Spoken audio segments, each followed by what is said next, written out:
रावण वध।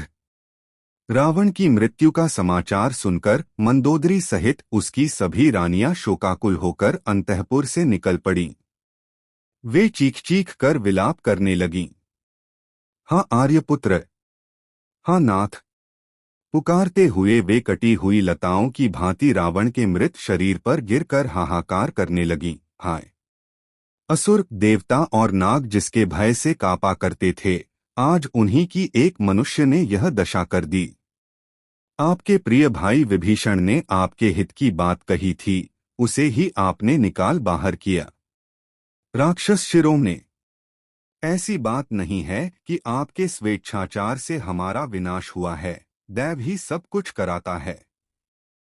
मंदोदरी बिलख बिलख कर कह रही थी, नाथ, पहले आपने इंद्रियों को जीतकर ही तीनों लोकों पर विजय पाई थी, उस बैर का प्रतिशोध लेकर इंद्रियों ने ही अब आपको परास्त किया है। खर के मरने पर ही मुझे विश्वास हो गया था कि राम कोई साधारण मनुष्य नहीं है। मैंने बारंबार आपसे कहा था, रघुनाथ जी से बैर विरोध न लें, किंतु आप नहीं माने। उसी का आज यह फल मिला है। आपने महान तेजस्वी सीता का अपहरण किया।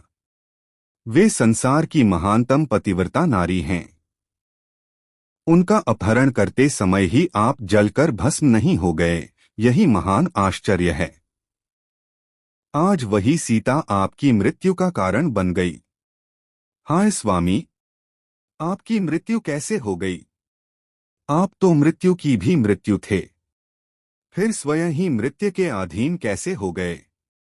महाराज, पतिव्रता के आंसू इस पृथ्वी पर व्यर्थ नहीं गिरते, यह कहावत आपके साथ ठीक ठीक घटी है। आपने युद्ध में कभी कायरता नहीं दिखाई, परंतु सीता का हरण करते समय आपने कायरता का ही परिचय दिया था। मैं शोक से पीड़ित हो रही हूँ और आप मुझे सांत्वना भी नहीं दे रहे। आज आपका वह प्रेम कहाँ गया?